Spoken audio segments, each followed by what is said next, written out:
The other day, I was cruising through the thrift store and I just happened to stumble upon something very weird. This is the TDC Luminol. It's basically like a little aperture.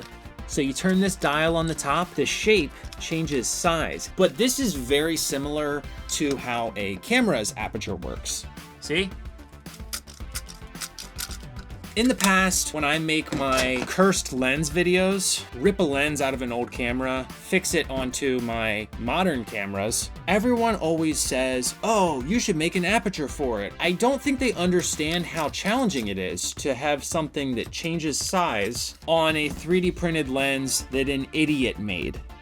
But today, we are going to try and do just that. So we're gonna take this nifty little gadget, we're gonna make a really, really cursed lens out of it. Now, a while back, I thrifted a couple cameras from some old lady. Joanne, you ended up ripping me off. This camera doesn't work like you said it does. But it's okay. I'm going to just rip the lens out of it and we're gonna make something absolutely stupid. Let's get onto it. Okay, so in order to make this work, we're gonna have to jam a whole bunch of stuff in between the lens and the camera's sensor. Stay with me here. Here's your camera, and then here's the sensor. Here's the lens from this guy.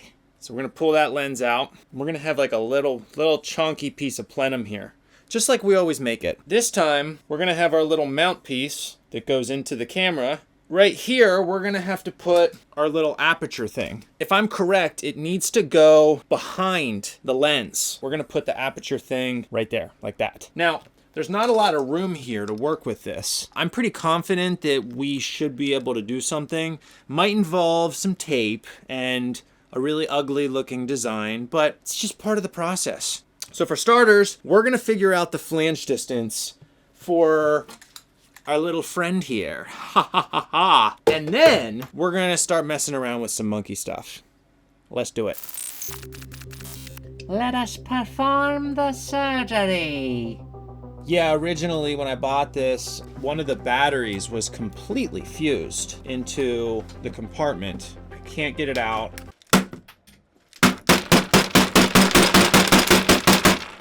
There's like a little terminal plate on the bottom here, completely fell off. Prior owner actually like ran a screw through this base plate because, I don't know, something happened, they lost something. I'm sure this camera would work if I cleaned it up enough, but it's a Canon Snappy. You can get this on eBay for, I don't know, like $5 maybe, $10. Nice thing about this camera, it's got a really nice big viewfinder. I like big viewfinders, and I cannot lie. I don't know if these things are just not meant to be serviced. Like, I find all the screws is just on here like a unit. I can't. Ow, my fingies, ow. Wow! Man, Canon, if you would just spend more time making better cameras and not making them so freaking hard to tear open, we wouldn't be doing this right now. Why don't you just hit it with your purse, dude? I got it. There's something exhilarating about taking something apart that you don't intend to put back together. And there it is. We have the optic. Look at that. They got that stopped down pretty far. I imagine if I pull this plate off the back, we can gain another stop of light easily. Because originally this camera was an f4.5. Just for comparison purposes, this is an f2.8 lens from an older video I made. I'm sure you've seen it. Here's the f4.5 lens. They're pretty similar in size. Now, the real question is, can I take this out without boogering it up? So the back side of this glass has some plastic on it too. We're not gonna gain as much light as I thought we would. But here is the optic. All right, so we're gonna reuse one of these adapters from an old project just to get the flange distance for now. And we're printing just a little standoff like we've done in the past. This one's gonna take 13 minutes to print. So in 13 minutes, we'll know if the size I picked will work. See you soon. Okay, so we have some good news, some bad news, some good news, and some more good news.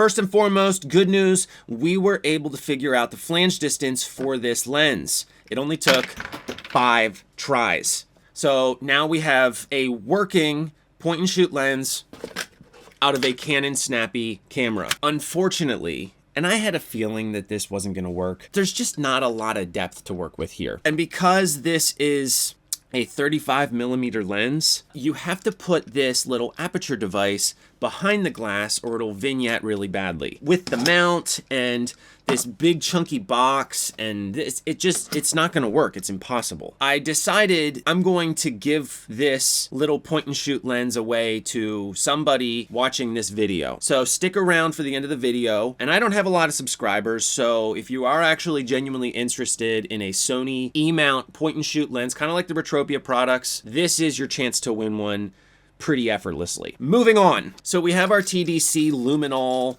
aperture device, and we're still going to be able to test this. So this was originally designed to work with a projector lens. Now, I just happen to have a projector lens. This is a 100mm portrait lens that I made for a past video, and it is an f2.8 lens. And it might actually be bigger than that. I really don't know. It wasn't made for 35mm. So we might be introducing a lot more light than an f2.8. I mean, look how big this is. So what we're gonna do is we're gonna take this and we're gonna put this on the end of that, just like this. Tighten this little screw here and boom. We have a working aperture for this projector lens. So we can go ahead and test this like right now. And the cool thing about this is I'm pretty sure it's gonna create little diamond bokeh balls as opposed to round bokeh balls because the shape of the aperture. So I'm very excited to try this out. We're gonna be doing that here in just a few minutes. But again, make sure you stick around for the end of the video because I am gonna doll this up, make it look pretty fancy, and I'm gonna give it away to one of you. Let's go and see how this bad boy works.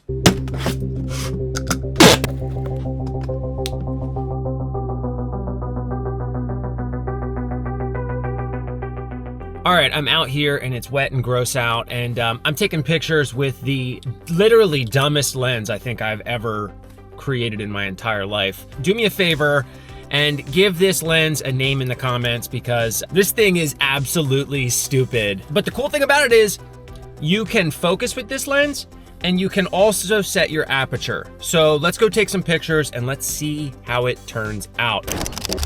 Okay, shooting on this lens was definitely interesting. Now, some of you might remember that I actually made this lens in a past video. It was just as difficult to shoot on. Since then, I've improved on this lens, and instead of pushing and pulling to focus the lens, you can now turn the lens, and that allows you to set your focus. The only issue with that is the focus throw is so long, and it takes forever to go from infinity to like something that's very close to you. While I was out, I tried to take some pictures of people who were walking and moving. I was super unsuccessful with it. The guy I tried to take a picture of was out of focus. By default, this lens vignettes, so you have to crop in just a little bit.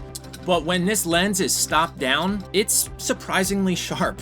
When you're shooting this lens wide open, the bokeh balls are round just because our little aperture here has not blocked out any of the light.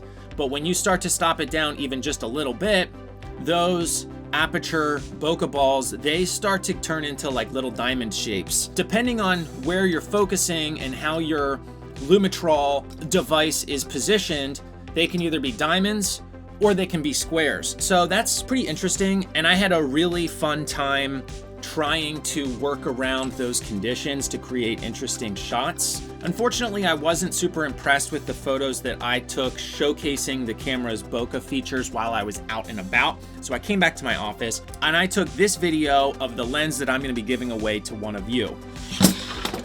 Now, speaking of the giveaway lens, this is a 35mm f4.5 lens. So if you were ever in the market for a Retropia lens or one of those lenses similar to that, just know that this lens is going to be superior because, well, one, it's a glass optic, two, it's an f4.5, and three, it's still a focus-free lens. If you pop this onto your camera, as long as your subject is about 4 feet or further away, they will be in focus, and you can take some really awesome pictures with this with better low light performance than you can with those other lenses out there. So if you want to win this lens, all you have to do is comment below and tell me what type of camera you have and what state you live in. When it comes time to pick a winner, I'm going to be looking for somebody who has an E-mount lens only. Make sure you enter below. There's a really good chance that you can win this. I put a lot of effort into this. I made this cute little gray bezel in here, and I actually epoxied this bezel onto the lens, so there's never